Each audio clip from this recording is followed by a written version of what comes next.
Hey everybody, Hunter coming back at you again from Showtime Studios. Just wanted to do a quick little tutorial here today on a product that I've been using for years in many different ways. And what brought this on is I was actually in my local hobby shop a couple days ago, and I was over there looking at just some parts and pieces, and in the model side of it, and I overheard the one customer that was in there ask the guy behind the counter if they had any paints that simulated metal. And of course, this hobby shop carries the Model Master line of metallizers. So he proceeded to take them back and show them this line of paint. And I guess when they picked up the bottle, they looked at it and said it was for airbrush only, and they didn't have an airbrush. And of course, being in business as a hobby shop, he kind of pointed in the direction of the airbrushes and trying to sell one of those.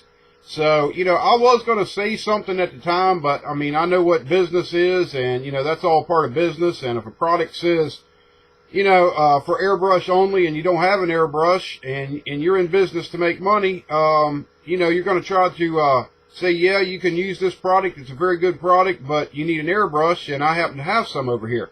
So that's kind of why I didn't say anything, or make any mention to the customer that there's another way to do this. But what I'm talking about is the Model Master metallizers that I'm sure a lot of you are familiar with. Of course, it's not going to zoom in there this morning. But anyway, I'm going to do a quick little tutorial on how to use this stuff without putting it through an airbrush. Many people say it cannot be done. And people that have never tried it before will read the bottle and say, well, I don't have an airbrush, so I can't use that. So that's not the case. So I'm going to pan the camera down here, and I'll show you what we're working with and give you a quick demonstration on it and show you just how easy this is. Okay, let me get focused in here a little bit on this. There we go. Now what we're going to be doing today is I'm working on my little engine for my Ninja motorcycle. And of course, this is all done in metallizer. Now, the main part of this, the main color was all sprayed through the airbrush. But then you get back into some of these areas here, like right through this area here, it is a different color. It's like a band of aluminum that goes through there. And you can see it a little bit there in the picture. You can see that it's a different color. That's actually aluminum plate metallizer, and that has been brushed on. Now, on the valve cover and the oil pan, those are a different color, and that's what I'm going to be simulating today. So basically, all you need to do is once you have, you get to a point where, okay, I got to go in and cut in with a different color of metallizer. And I don't really want to have to tape this thing up or do anything like that. Just basically pick out your metallizer color you want. And in this case, I'm using, there we go, it focused that time, burnt metal. And this is a buffing metallizer. Now, there is two different types of metallizer. There's a non-buffing and a buffing. And the buffing just means that once you spray this or brush it on, in this case, after it dries for a little bit, you can go back in with a Q-tip or a piece of old t-shirt and buff it off, and it comes out and makes a real nice metallic style finish. And they also sell the non-buffing. This one here happens to be the brass. Come on, camera. This thing is messing with me today.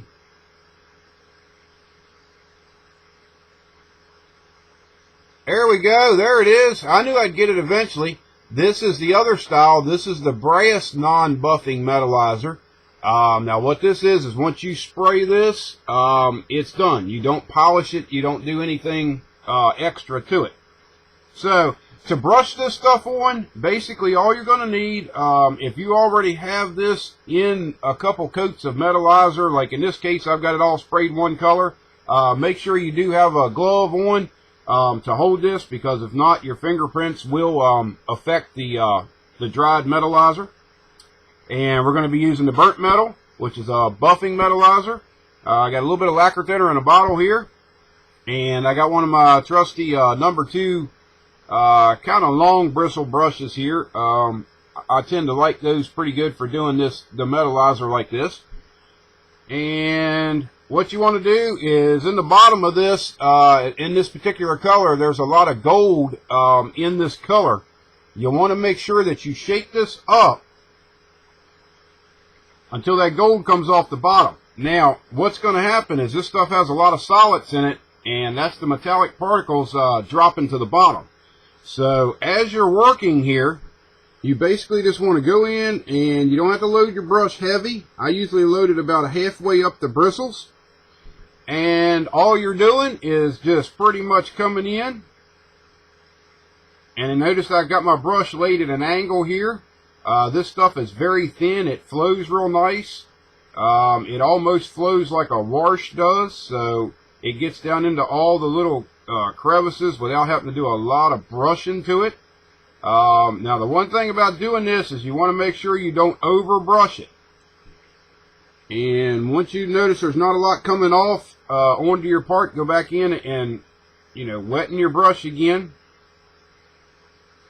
And the one neat thing about it is if you get too much in one spot, you can come back across it and kind of tone that down a little bit, because this stuff dries extremely fast. But like I say, be very careful on how much you actually brush this on the surface. You don't want to put a lot of brush strokes in it. You just want to get it down, and like I say, it's self-leveling, and it flows out very nice. So, and that's, basically all we're doing right there. We're just kind of, getting it down, and it comes right down to that panel line at the top of the head there, the split between the valve cover and the head, and it stops. I mean, it doesn't, you don't have to be real precise on your brush stroke there. And, for the most part, that's about all there is to it. Like I say, if you're doing this, just make sure you don't do a lot of brushing on it, because it will affect how it comes out.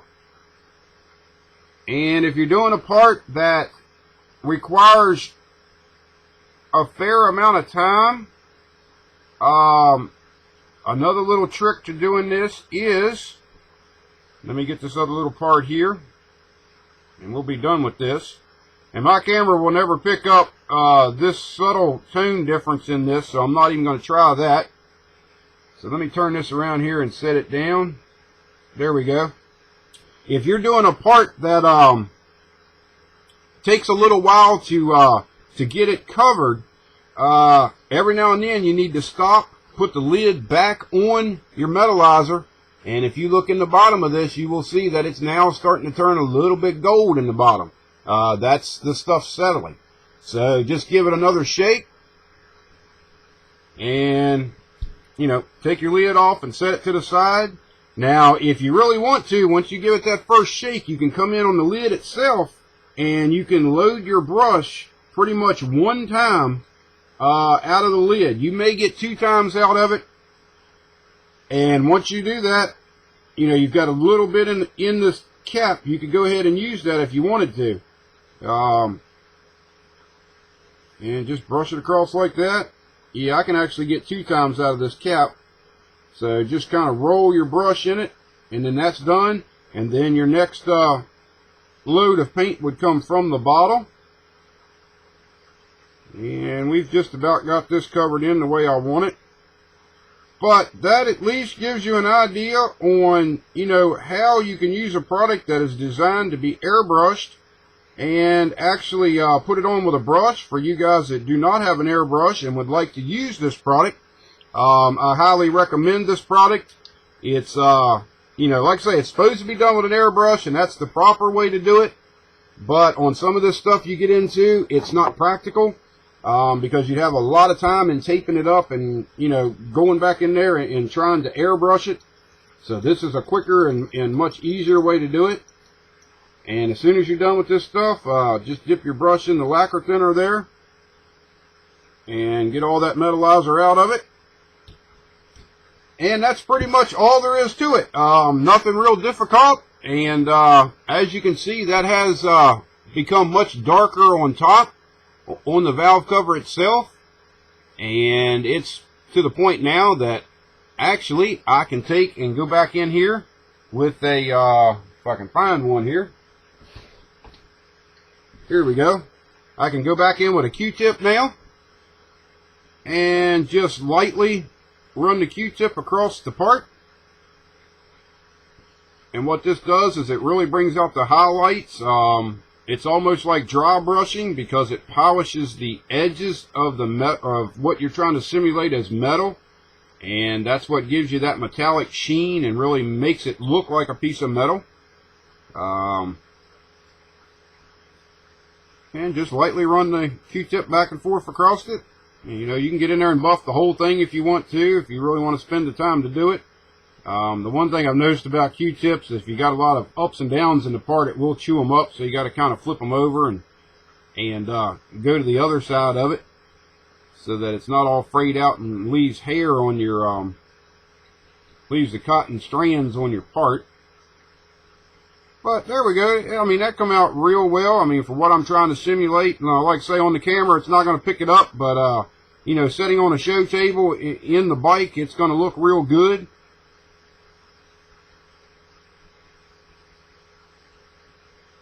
And that's what we have. And let's see if the camera will focus in on this. There we go. Yeah, it looks pretty good. You can see the highlights across the Kawasaki there, which that's the metallizer doing its thing. And that's all there is to it. That's actually how you brush, brush metallizer, Model Master metallizers onto parts without using an airbrush. So if you have any questions or concerns, just leave me a comment on this video. I'll be more than glad to get back to you. And like always, I thank you for watching, and we'll talk to you later. Bye-bye.